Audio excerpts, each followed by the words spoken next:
I am Amy Eversole. I'm a school counselor at Lincoln Heights Middle School, and I've lived in Morristown all my life. I've been attending this church 2.5, 3 years. Most of you all have heard parts of my story. I have been diagnosed with stage 4 cancer, got saved and baptized as a young girl. However, I didn't realize what I had done all the years. I just slowly gotten away from Jesus. And this cancer diagnosis kind of jerked me back in my lane, we'll say. Started out in 2015 when I had to have surgery, and I was given a good report. For 5 years I did great. And then in 2020 I found a lump on my neck and was rushed in pretty quickly for biopsies, CT scans, and PET scans. And the cancer diagnosis, of course, jolts you and can be scary. Again, I kept a positive, good attitude. It was like, I'm gonna get through this. I never really thought I was gonna die of cancer at that time. It was very positive, but I was thinking, am I okay? I've been a lukewarm Christian for a long time. The first diagnosis was not as big of a deal because it was just major surgery and move on. A lot of people would have freaked out at the first diagnosis, but I didn't. Even the second diagnosis 5 years later, I freaked out a little, but not that much. Then the COVID hit. I was pretty calm about that until I was in the hospital, and I had come off the ventilator, but I did not know what was going on, and I was scared to death.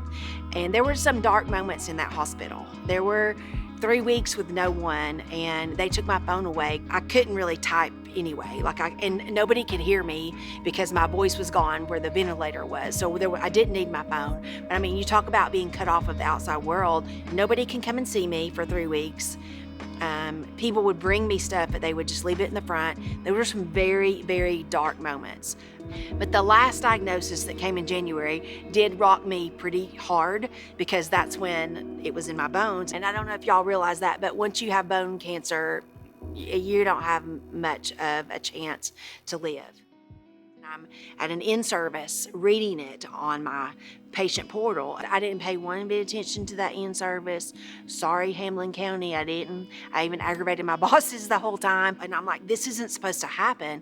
It was dead and gone and no evidence of disease in October. How in January is it back worse and all down my spine and on my pelvis bones? Like, how is it worse? And how? Why? I thought I was done with this. You have 6 to 9 months to live, maybe a year if you're lucky. I need you to get your affairs in order and do your bucket list. So I planned my funeral. I have it all typed up. I handed it to my husband and I went skydiving. And it was a weird time, but it wasn't necessarily a sad time because I had been baptized and I knew where I was going. The only sad thing for me was I was worried about my kids. When you go from begging him to heal you to begging him to do his will and to surrendering all, the peace with coming from just finally letting go, it even feels like the soreness in your shoulders, the tenseness in your neck even lets down because you're giving it to him to do. You don't have to do it anymore. Okay, I'm dying, but I'm at peace because I've given it to him. And he's the only one that can bring me out of this. He's the only one that can make these holes in my bones go away. He's the only one that can make these tumors go away. I can take all the conventional drugs that they give me. I can take all the holistic drugs that they give me.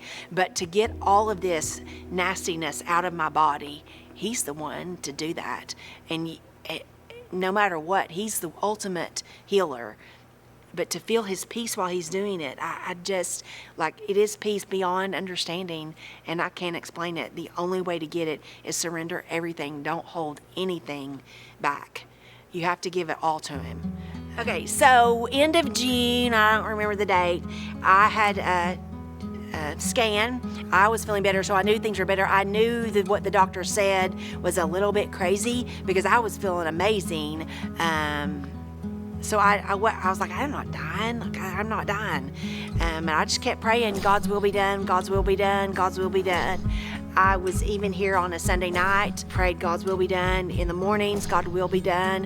Whatever, just God's will be done.